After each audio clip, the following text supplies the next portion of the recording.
Hi, my name is Paul, and I'm going to start doing a video blog, kind of like my testimony, some of the things I've been through in my life.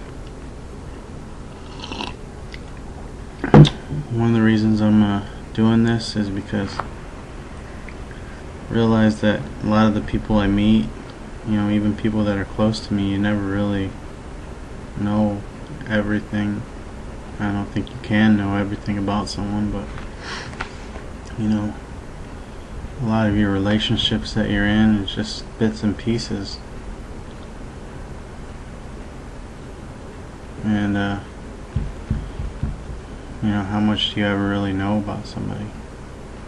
So I just like to be open and out there, and I'm it's almost impossible to sit down with somebody and tell them everything about your life, or as much as you can remember. So I thought I'd just put a little video out there, well, a lot of little videos, kind of detailing everything that I've gone through, and so that like some of the people that I disciple and counsel, they can go back and watch the videos and get to know a little bit about me and what I've been through,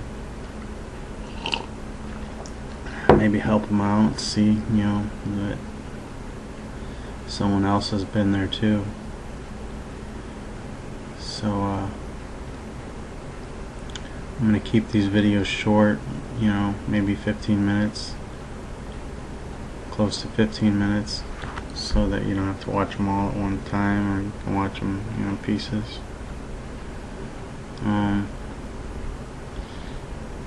So let's start. I've already went through this once, but I did it on Justin TV, and it's a broadcasting site, and I didn't realize that the videos are going to be gone in 7 days. So it's kind of like defeats the whole purpose. 7 days, and all the work that you put into them are just erased. I'm sure there's a way to stop that, but I haven't found it. So I figured I'd do my own on my computer, and then I'd upload it to YouTube. That way, I don't know what YouTube's policy is, but you seem to always be able to find the videos you're looking for on YouTube. So maybe they'll stick around. If not, I've always got them on my computer. My childhood, I was my parents were divorced when I was a baby. But before they were divorced, my mom, she went through a lot of stuff with my father. I guess he was a pretty rough and tough kind of guy. Always, he was an alcoholic, always going to the bars. My mom said that a lot of times he would just give her money, to last her the week, to buy diapers and cheap food, bologna, and he would just take off, and she wouldn't see him too much through the week. And I guess that's how they lived their life for a while. Sometimes when she did see him, it was usually when he was drunk, and he was really, really abusive.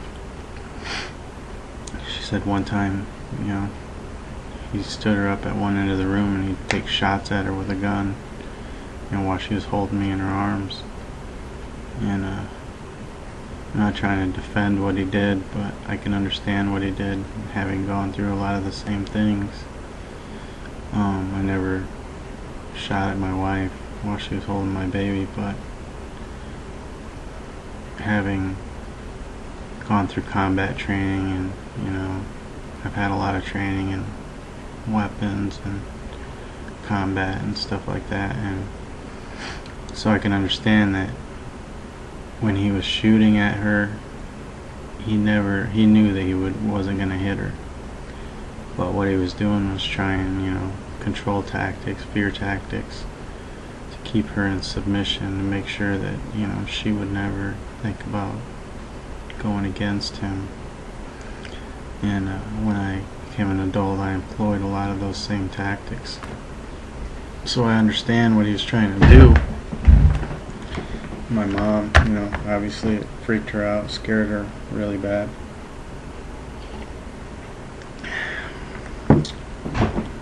So she said that my grandparents were big into witchcraft. I don't know what all that entails or what all that means. I've never been into witchcraft. Well, my mom seemed to think that my father was possessed, and a lot of the things that he went through, she thinks that was a result of like possession. And having gone through a lot of the stuff that I went through with him, I can, definitely there was a spiritual aspect to it. So,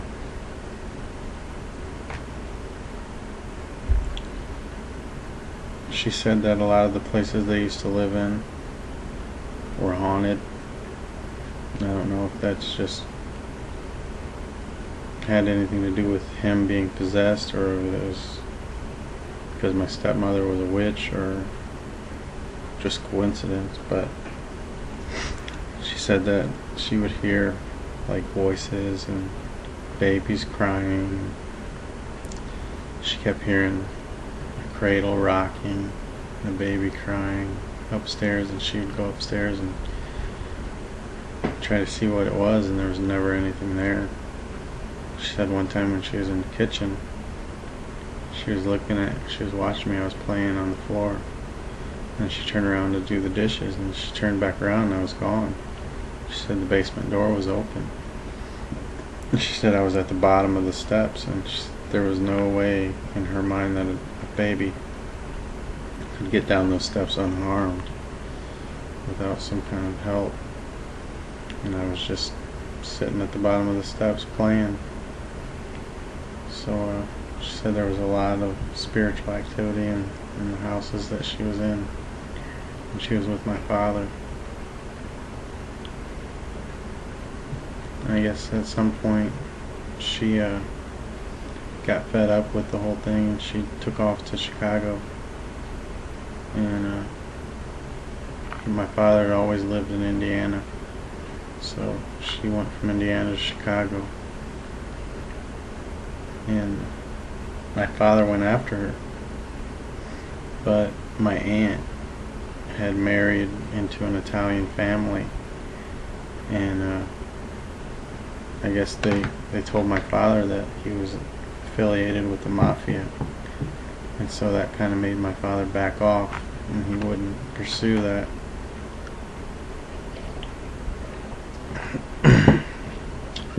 So moved to Chicago. My mom got involved with a guy there who was kind of abusive towards me. I remember always being like living in fear as far as I can remember. If I did stuff wrong, like I remember one time I used to wet my pants, my bed a lot.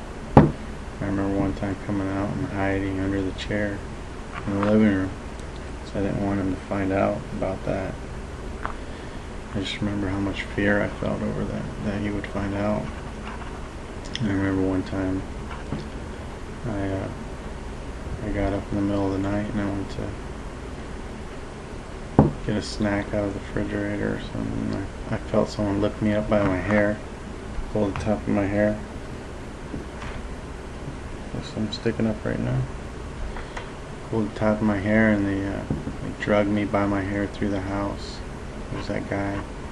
Threw me in my bedroom and closed the door. Just stuff like that.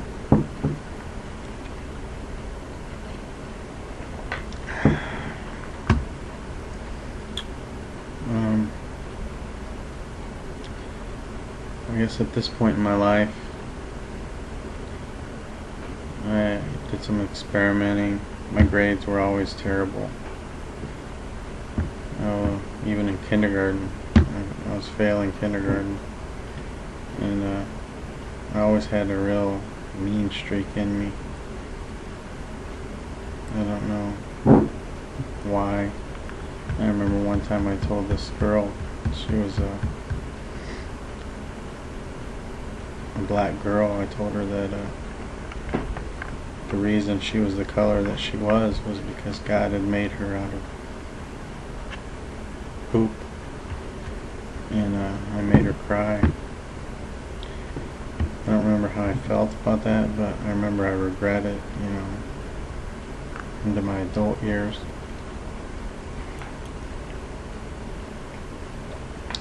But I always had problems in school, and my parents sent me to a psychologist. My webcam is just all messed up, so it does the zooming in and out kind of stuff. I don't understand why. But anyways, they sent me to a psychologist.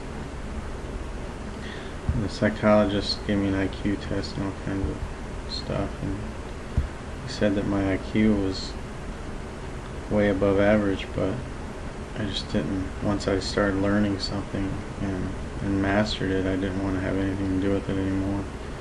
I didn't see the point. And on top of that, I was lazy. I didn't want to do the work. You know, if I felt that I knew something, I didn't see the point in going over it again and again. That was his explanation. So, all through my school years, I always had trouble with my grades. I could go in and I could ace a test from just listening to what the teacher said in class. But as far as doing my homework, no. I didn't like doing that.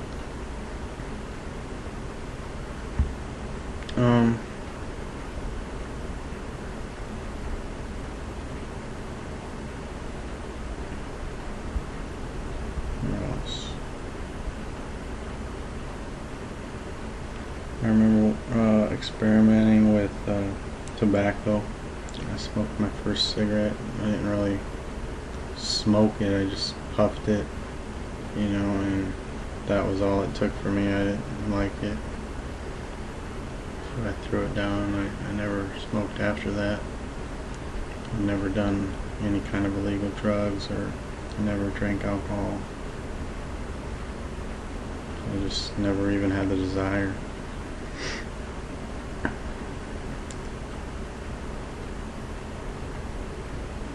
And I remember having a babysitter one time. She, I guess you would call it, molested me. You know, kind of started doing sexual stuff to me. It was, I don't remember how old I was. I mean, or how many times it happened. I just remember it happened and kind of draw a blank, you know, after that.